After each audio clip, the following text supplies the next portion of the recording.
What bothers me is the lack of reaction in most parts of the world to what is going on all over the world, and how the church in particular cannot rein in together all these leaders all over the world and ensure that they do the right thing by God's people.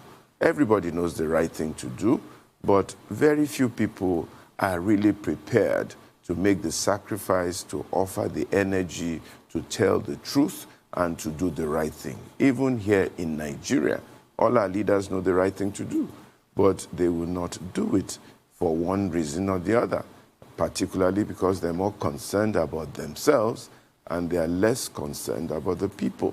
So poverty has been a thing, hunger has been a thing. Meanwhile, in America, even in Italy, where the Pope lives, people are wasting food. Yet in other parts of the world, there is no food. So there's not a problem of lack of food. There's a problem of distribution of food. There's resources all over the world, more than enough to look after and feed everybody. But some people are capitalists. They sit on resource here. They don't develop resource here. They bring all sorts of strange conditions to develop resource. And a lot of people are jobless. So we need to have an effective way of really coming together, uniting together, and ensuring that our leaders do the right thing. We need to name and shame them and not be afraid of anything, because the Lord that created this world created it for provision. For the gatekeepers in Nigeria, we know the people that are holding this country by the jugular. There's not many of them. I don't think there's up to 1,000 of them, okay? Both federal and state level. We need to go to each one of them and speak to them and tell them, let my people go. You know, to get the people, children of Israel out of Egypt, Moses had to go to Pharaoh and say to Pharaoh, let my people go, so that they may worship God. So we need to go to Aso Rock, tell Buhari, let my people go. If Oshibado needs to be spoken to, we tell him. We need to tell the chief of staff. We need to tell all the various people working in various government agencies that this is the right thing to do in Nigeria. Why don't you do it? I hear that recommendations go to council. By the time council, they have increased the prices. What are they doing that for? We need to go to each person in Niger State, Mina. Let these people go. We need to go to the ones in Kaduna, the ones in Katsina, the ones in Kano, the ones in Ijebu, the ones in Anambra, the ones in Enugu, the ones in Rivers State, the ones in Bayelsa. We all know them. They are all gatekeepers of Nigeria, holding on to the resources of this country, not doing the things they need to do. Why do we have a law in Nigeria in 2021 that does not allow us to develop our natural resource? They say the thing belongs to the federal government, and the federal government has capacity to develop it. Why are we wasting each other's time? There's bitumen in the ground, there's gold in the ground, there's all sorts of resources available, but the federal government won't develop it, and they won't change the law. We need to tell them that it is enough. We have more than enough to make Nigeria great. We don't need to import food. Why are we importing food? Why are we making a game of anchor borrower schemes and all kinds of things? People are just making money left, right, and center, even with vaccination. What kind of nonsense is all this? We need to tell them. We know each one of them, and we need to go and tell them and stop just talking generally in the air. If we keep talking generally in the air, nobody will take responsibility. We need to take up Bola Tinubu. You want to be president of Nigeria. Why do you want to be president? What do you want to achieve? What is your plan for Nigeria? And even with the Lagos state that you have. I went to Ajegunle the other day. I went to Bariga the other day. People are living on a slum. They're living on rubbish heap, and we're running all over the place. Why don't we develop Lagos and make sure that everybody in Lagos has a comfortable home, is able to live very well? Why are we running up and down Federal looking for power in Aso?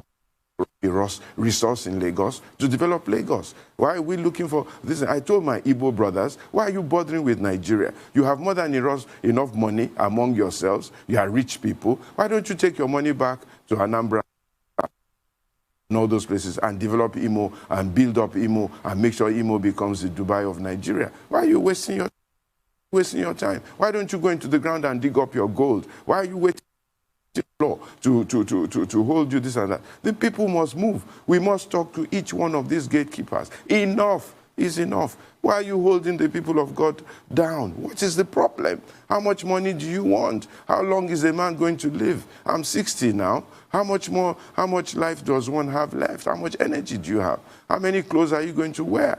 There are people dying. There are people dying. My president leaves this country and goes to London for medical treatment. What for?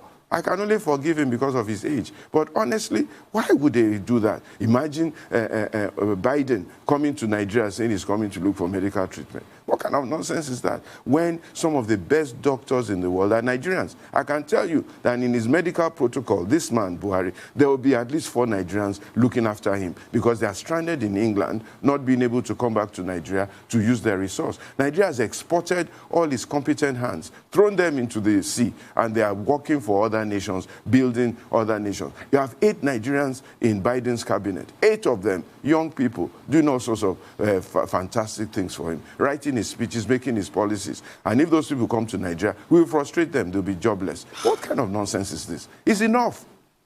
Honestly, it is enough. And we must tell each one of them and name them and tell them, this is wrong in Nigeria. You must stop it. What are you looking for power for? What are you looking for power for? Just to put people in bondage? For how long? It's enough. Honestly, it is enough.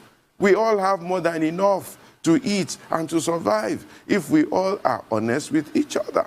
We should stop putting the people in bondage. People are roaming the streets of Lagos, area boys on drugs everywhere. We're not doing anything about it, and we're still fighting for power. Power for what?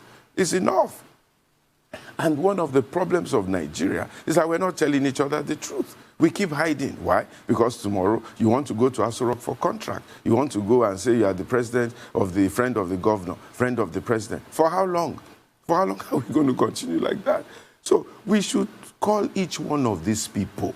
What is your plan for Nigeria? What are you doing with the blessing that God has given you? What are the rules and the laws that you are making? Are you being honest and truthful about this thing? You, this man, you say you built a road for 1 billion. Look, tell the truth. Is this road worth 1 billion? Is it worth 1 billion? Tell the people the truth. I have houses in Dubai. You can't even go there. They said the other day, one politician, we should come and see his house in Dubai. It is beautiful. What is he building a beautiful house in Dubai for? Why doesn't he build it in Lagos, in Abuja, in his home country? You have houses in London, 3, 4, 5 of them, wasting away, providing employment for white people, and you cannot bring those houses back to Nigeria and develop Nigeria. What are you doing? It's just in your mind, in your ego. And if those houses, they disappear. And then we go back to these same British people, these same Americans, begging them for aid and assistance when they were the ones who got us into slavery, who put in laws and rules to make sure that Africa doesn't work. And then you go back to them and you think that stealing your resources, stealing your cocoa, stealing your palm kernel will come and tell you how to work your own country and make your country succeed and survive. You think so? You think it's in their interest that Nigeria will survive? Is it in their interest that your cocoa will work? It is not. I like the governor, the president of Ghana, whatever. He said, I'm not going to export cocoa to Switzerland anymore. I'm not going to export cocoa. He says, if you want to eat chocolates, come to Ghana. Why is Switzerland the chocolate capital of the world? What kind of nonsense is that? How can you have oil in Nigeria, you mine crude oil in Nigeria, and then you take it to London for refining? Who does that? And we're sitting down looking at one another, and people are sabotaging our refineries every day, and we allow them. We allow them. Why should we allow them? We have to speak up. And the problem with Nigeria is that people are not speaking up, and they're not speaking specifically. Everybody is just saying, Nigeria is bad, Nigeria is bad. Who made Nigeria bad? We know them. We call them out. You, this is what you did when you are president. You, this is what you did when you are governor. You, this is what you did when you are minister of telecom. You, this is what you did when you are minister of power. Why are we hiding them? Why are we pretending as if they didn't do it? And get them to explain and be accountable. And then at the very, very least, warn them that they mustn't do it again and they shouldn't come near power again. They've had enough. We need new people, the new thinking, who are determined to make Nigeria work for the generality of Nigerians. And this is my crusade. We must look for those people. And there's some people by God's grace, they will never, never ascribe to leadership in Nigeria again. They will never. I will pray, I will fast, and I will fight them. They will never. They've had their turn, and they didn't use it well. We should look for new people who can do good things and great things for this country. People are suffering. Come on. People are suffering. You need to go out there in the streets. I go there all the time. I feed the poor. I look after them. I see how people are suffering. Should these people be suffering? The guy hawking oranges on the road cannot link his hawking of oranges to his Minister of Information, to his Minister of Technology, to his president. He can't link it. And when that man is passing, he's saying Rankadede. He doesn't know that it's because of that man that he's hawking oranges. It's because of that man he cannot go to school. How can 12 million children be out of school in Nigeria? What for? In this day of technology, where all you need is a smartphone to go to school, and then we're priding ourselves in people dragging cow from Sokoto to Lagos, and we say that is the issue we should be discussing. It's not good for the cow. It's not good for the road. It's not good for the cattle rearer. A guy who should be Bill Gates, Mark Zuckerberg, is busy dragging cow all over Nigeria. We are making an issue of that. What nonsense is that? Why should we be discussing that kind of thing? They say it's culture, it's tradition. What kind of culture is that? That we are punishing the cow, you are punishing the poor herdsman. He's carrying AK-7 or AK-47 up and down, and we're discussing it. It's not worth discussing in 2021.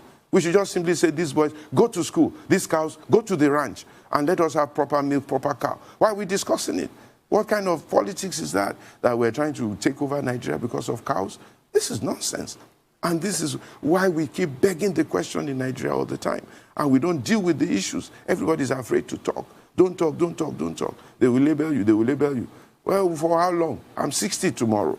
How much more? What more is a man looking for? We have to tell us. We have to go to each one of these people one by one and talk to them. Enough is enough.